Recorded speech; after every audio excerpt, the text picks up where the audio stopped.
Bom dia, bom dia, bom dia! Sejam muito bem-vindos ao GEL Vida Leve desse sábado. Hoje nós vamos ter um convidado muito especial. Dr. Alcindo Osh vai falar sobre saúde e cirurgia da coluna. Teremos também uma receitinha de São João e perguntas e respostas que vocês me encaminham aí nas redes sociais. Então não perde, fica aqui comigo porque tá muito legal o programa de hoje. Meu convidado de hoje, Dr. Alcindo Osh, eu acho que vocês já estão familiarizados com ele aqui nas minhas redes sociais. Alcindo é médico, ortopedista, especialista em cirurgia da coluna com foco em procedimento minimamente invasivo. Aliás, quem aí nunca acordou com uma dorzinha nas costas, né, Alcindo? Me conta um pouquinho mais dessa tua especialidade aí nesse tipo de procedimento. Eu tenho uma subespecialização, que é a cirurgia endoscópica da coluna, que são cirurgias minimamente invasivas, em que é o que a gente mais tem feito ultimamente. Conta pra nós, assim, a mulher, vocês aí que nos assistem em casa, mulher 40 a mais, toda mulher tem uma dorzinha nas costas. Quando é que ela deve procurar atendimento? Quando é que ela deve procurar um especialista de coluna? Essa faixa de 40 anos começam a surgir, a aparecer os problemas mais frequentes, também porque a gente entende que tem um processo evolutivo de envelhecimento do organismo. Então, quando procurar um profissional, quando essas dores são recorrentes, quando tiver algum sintoma neurológico, uma dor irradiada para o braço, dor irradiada para a perna, mais grave, perda de urina, alguma coisa assim. Então, quando isso for recorrente, é indicação de procurar um profissional da área. Sabe que ele me acompanhou em casa, né, gente? Que o Alcindo, além de ser todo esse profissional que a gente acabou de citar, também é meu marido, né? E eu já sou paciente dele, já fiz 2 cirurgias de coluna, inclusive, né? Eu acordava todos os dias com dores nas costas. E a maioria das mulheres que conversam, que chegam lá no consultório, que são 40 a mais, elas têm essa queixa. Todo dia dói alguma coisa. E, na verdade, elas nunca sabem quando essa dor é realmente tão significativa a ponto de justificar não só procurar um médico, quanto fazer algo fora isso, sabe? Procurar um tratamento talvez conservador, ou mesmo fazer uma fisioterapia, ou ir para academia. Elas têm dúvidas, assim, treino, não treino, o que eu faço Primeiro, nessa fase? procurar um profissional qualificado que vá fazer um diagnóstico e dentro disso vai te orientar o que tu pode fazer para melhorar. Primeiro, diminuir essas dores e prevenir outras patologias mais graves. O teu caso foi um caso um pouco diferente, em que tu tinha uma dor crônica e essa dor crônica ela agudizou com perda de força, que foi uma das possibilidades raras de cirurgia que tu tem que fazer em menos de 12 horas. Ela perdeu a força do pé. Então isso é uma urgência ortopédica dentro da nossa área. Tem que operar logo, senão depois vai ficar para sempre com essa perda de força. É um caso diferente. E as mulheres que não têm necessariamente uma perda de força, como eu tive, né? Eu perdi o movimento do pé e isso foi, assim, agudo, né? Foi num instante, eu senti que não tinha mais essa força. Mas tem muitas mulheres que reclamam de formigamento, de dor irradiada para as pernas, dos dedinhos dos pés, às vezes, que começam a perceber que perde o movimento. Isso significa que pode estar vindo algo lá, algum sinal da coluna? Sim, sempre tem que investigar a coluna, porque uma dor irradiada, um formigamento pode estar relacionado um começo de hérnia, uma raiz nervosa, o nervo que vai para a perna pode estar iniciando um comprometimento, pode estar começando a apertar esse nervo. Então isso com diagnóstico hoje a gente define bem isso, fazendo exames de imagem principalmente. E sabe que a maioria das mulheres 40 a mais, elas já têm, por conta dessa queda de estrogênio, uma mudança hormonal muito, muito severa, né? Que tu acompanha em casa e eu acompanho lá no consultório. As mulheres, por si só, elas já perdem mais massa muscular. Sim. Nessa fase 40 a mais. Isso faz com que menos massa muscular, menos densidade muscular, elas sintam mais dores, até articulares mesmo, não só de coluna. Tu imagina que tu tem um envelhecimento natural do organismo. Lá na coluna, tu tem um disco que é um amortecedor. Esse disco vai envelhecer. O que segura, o que dá estabilidade? O músculo. Então, nessa fase, começa a perder um pouco de massa muscular, mais carga em cima do disco. E aí aparece de tudo, né? Então, a gente observa hoje que homens e mulheres acima de 40 anos que têm uma atividade física regular, naturalmente elas têm menos dor. Pode fazer uma hérnia, pode, qualquer um pode fazer, mas tem menos dor no dia a dia as pessoas que se mantêm fazendo exercícios de rotina. Tu é um médico que tira o exercício físico quando o paciente tem uma hérnia de disco? Depende. Na fase aguda de dor, sim. Tu suspende o exercício, que faz parte do tratamento ou repouso.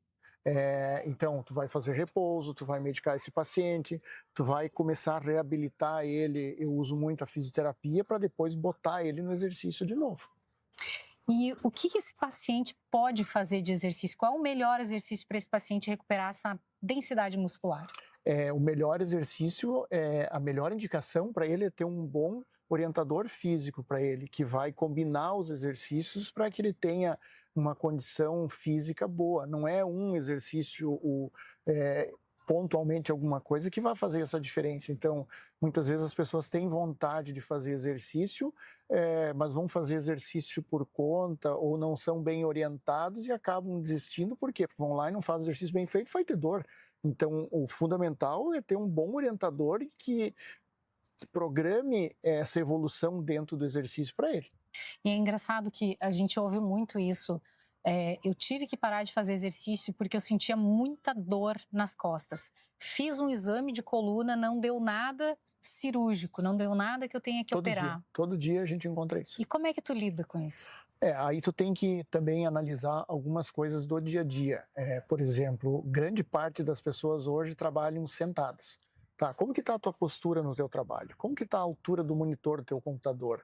Então, a dor não é um fator que determina. Muitas vezes tu tem dores que têm diversos fatores que estão relacionados com essa dor. Então, para isso que serve a consulta. Para isso que o ChatGPT, quem sabe, não te responde tudo, mas a consulta médica é para isso. Para te avaliar todos esses fatores, examinar o paciente, relacionar isso com o exame de imagem que ele tenha, isso é um diagnóstico. E em cima disso, tu vai dar as orientações para o tratamento. E tu tocou num assunto bem importante. As pessoas hoje, elas chegam na consulta com o médico, já não é mais buscar uma opinião, é buscar uma segunda opinião, né? Onde é que elas encontram a primeira? A primeira está lá no Google, no ChatGPT, né? E eles já vêm com algumas informações e questionam a gente em relação a isso. Naturalmente, esse é o nosso dia a dia. E às vezes assustados, né? Sim. Porque o laudo, eles vão lá, vão fazer um exame, muitas vezes de ressonância, indicado pelo médico. Antes de levar para o médico, já saiu o laudo. Eu sou leiga, não sei avaliar uma imagem, né, de exame. Mas lê o laudo, joga lá no Google, no ChatGPT e fica apavorado, porque ali aparecem palavras, né? Hérnia, extrusão. Meu Deus, eu tenho uma hérnia, ela está extrusa. O que eu faço? Bico de papagaio. Então, todas essas coisas, elas geram uma certa confusão na cabeça. E quando chega para ti assustado desse jeito e já praticamente sabendo o que aquele laudo quer dizer? O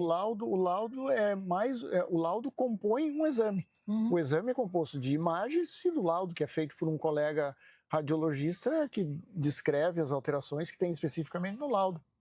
Mas isso não é um diagnóstico. O diagnóstico, quem faz é um médico que atende na consulta. Exame físico, a história do paciente, essa relação.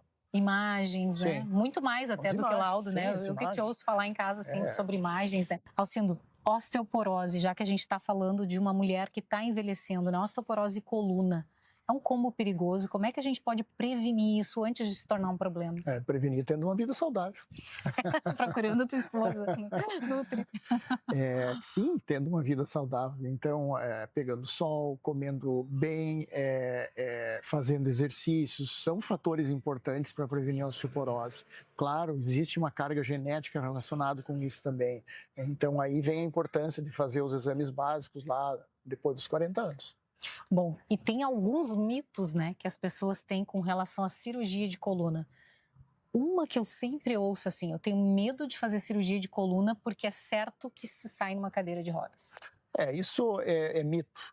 Antigamente se falava muito isso, acredito que também existiam complicações graves e severas, não que não existam hoje, existem também, mas isso é um mito total. Hoje a cirurgia é muito mais segura condição técnica de treinamento que a gente tem e de aparelhos que a gente tem à disposição que há anos atrás não tinha. E tecnologia, né? Tecnologia. Conta um pouquinho agora, aproveitando esse gancho, sobre a cirurgia endoscópica. A cirurgia endoscópica, ela revolucionou a cirurgia da coluna no mundo, né? Então, ela é uma cirurgia menos invasiva, uma cirurgia que sangra menos.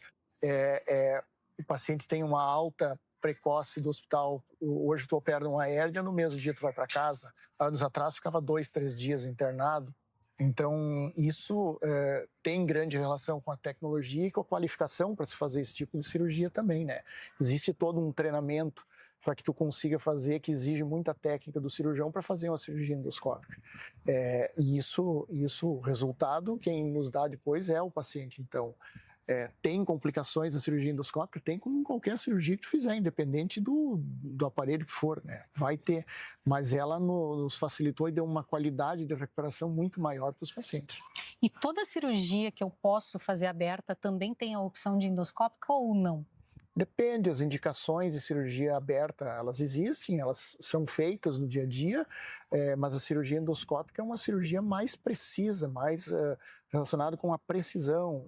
As grandes indicações de cirurgia endoscópica, hérnias de disco, as estenoses que a gente pega muito hoje em pacientes de mais idade que começam a perder força das pernas. Perde força por quê? Porque tem uma medula com todos os nervos descendo dentro da coluna e com o envelhecimento algumas pessoas vai comprimindo essa medula. Então, com vídeo hoje, tu descomprime essa medula, 3, 4 horas depois tu libera o paciente para ir para casa, faz um repouso de alguns dias, bota na fisioterapia, exercício para recuperar a força das pernas. É isso que a gente faz. Então, o paciente acaba a cirurgia e poucas horas depois está indo para casa. Sim, por ser uma cirurgia menos invasiva, a gente consegue dar alta no mesmo dia. Ai, que coisa boa, que legal. Deixa eu aproveitar e te fazer uma pergunta. Paciente que ganha peso, que aumenta a região abdominal, peso gordo nessa região, tende a ter mais dores nas costas? Sim, sobrecarga direta. O peso da barriga, a resposta é na coluna. Então, manter o peso, ter hábitos de vida saudáveis, treinar, fazer exercício, é aquele combo de vida leve, se relacionar com pessoas legais, né? Tudo isso faz com que a gente também tenha um reflexo direto nas dores, tendo ou não um problema cirúrgico. Então, isso que a gente vê em consultório e que o Alcindo acompanha diretamente lá, muitas vezes é reflexo de um quadro de qualidade de vida, né? Sim, diretamente relacionado, com certeza. Então, pessoas que se mantêm, que têm uma rotina de exercícios, de atividade física, eles têm uma condição muscular melhor. Isso é importante para o paciente lá, depois dos 70, dos 80 anos, que ele tenha uma reserva de músculo para ele ter.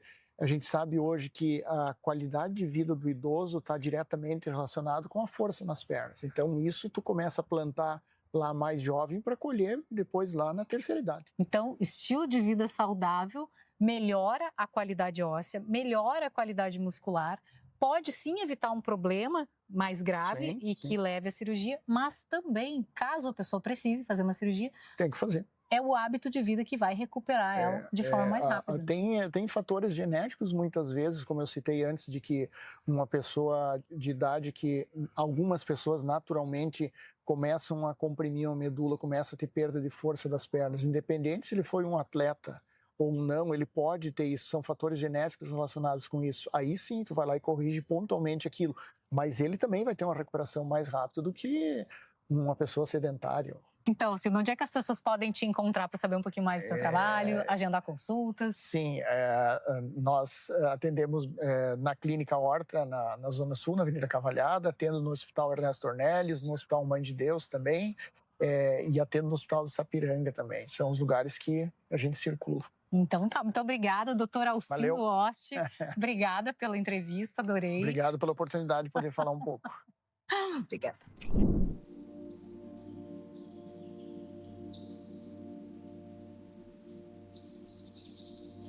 Bolo de milho. Quem não gosta de bolo de milho? Eu não confio que eu não gosto de bolo de milho.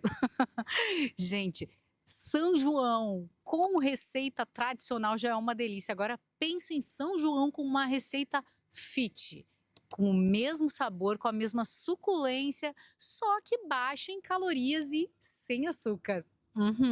Reserva um momento do nosso cafezinho Reserva do Vale me chamou aqui para eu fazer essa receita para vocês. Então, segue aí os ingredientes, acompanha, porque é muito fácil fazer, não suja quase nada e em 30 minutinhos já está pronto. Vamos precisar de 120 gramas de flocão de milho, 120 ml de água quente para hidratar o flocão, 30 gramas de coco ralado, pode ser fresco ou seco, 2 ovos inteiros, 120 ml de leite, 70 gramas de eritritol ou outro adoçante culinário ao teu gosto e 2 colheres de chá de fermento químico. A água quente aqui é só para hidratar o flocão. Deixa paradinho aqui por 10 minutinhos, já está pronto.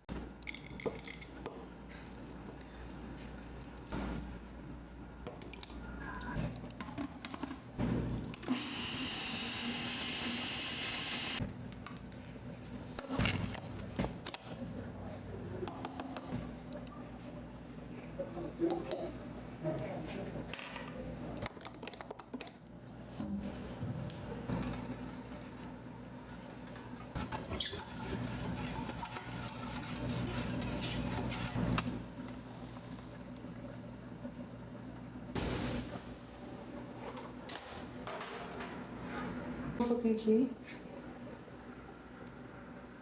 Mel no Rio Grande do Sul, no inverno, sempre vai estar assim, cristalizado, não tem jeito.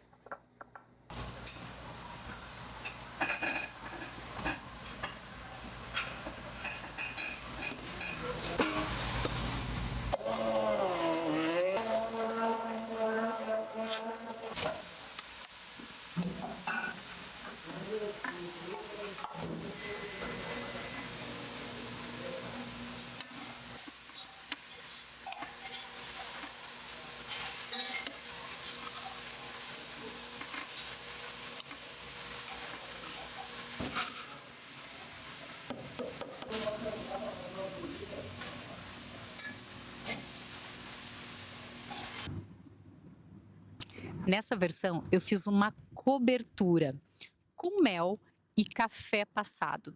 Fiz ela com uma consistência um pouquinho mais líquida para que a gente possa literalmente chuchar o nosso bolinho de milho, como eu vou fazer aqui agora, assim. Hum. Hum. Hum. Hum. Hum.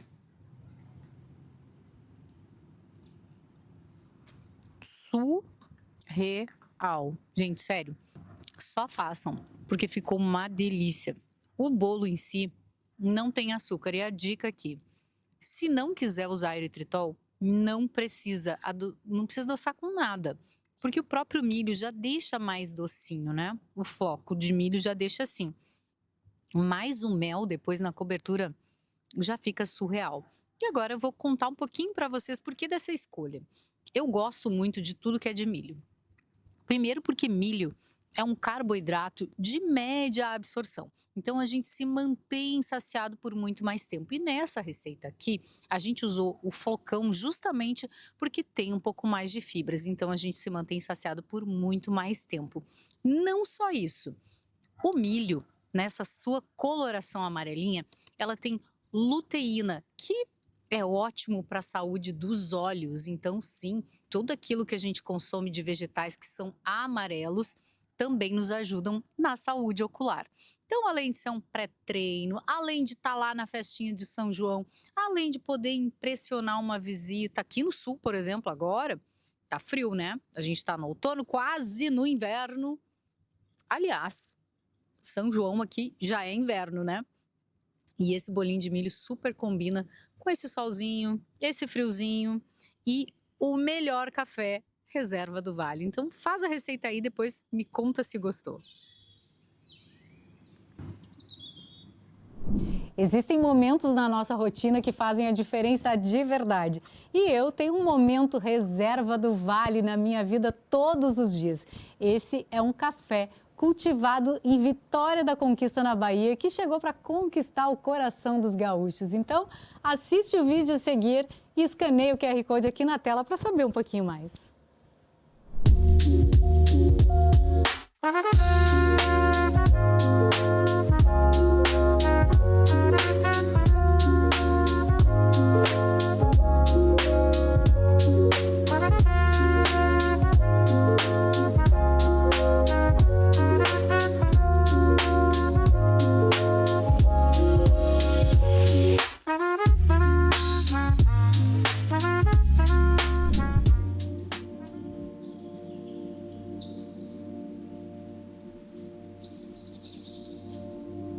Consultório Aberto. Esse é um espaço em que eu respondo as perguntas que vocês me encaminham lá no Instagram, @geli.vidaleve.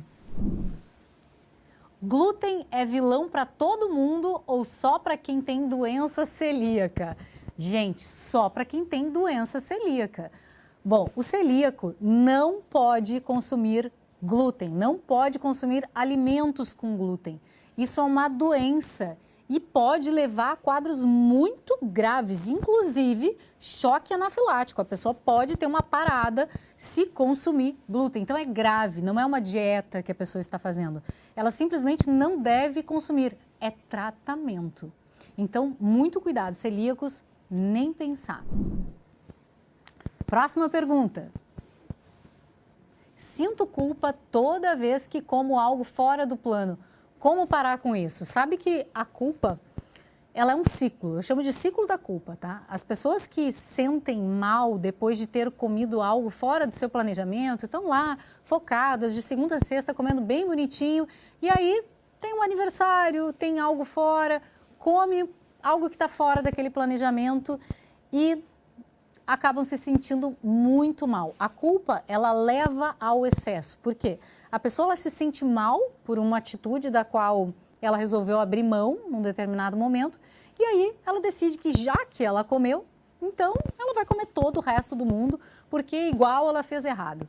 Então, assim, a culpa, ela é um sentimento ligado ao fracasso, aquele sentimento de fracasso que a gente não deve ter quando o assunto é comida. A nossa vida, ela é uma vida real, composta de momentos, composta de pessoas, e a comida, ela é afeto. Quem vem aqui de uma família que sempre se reuniu à mesa para conversar, para os almoços de domingo, sempre vai ter uma relação amorosa com a comida. Então, o sentimento de culpa não pode vir aliado a estes momentos em que eles não estão em planejamento nenhum.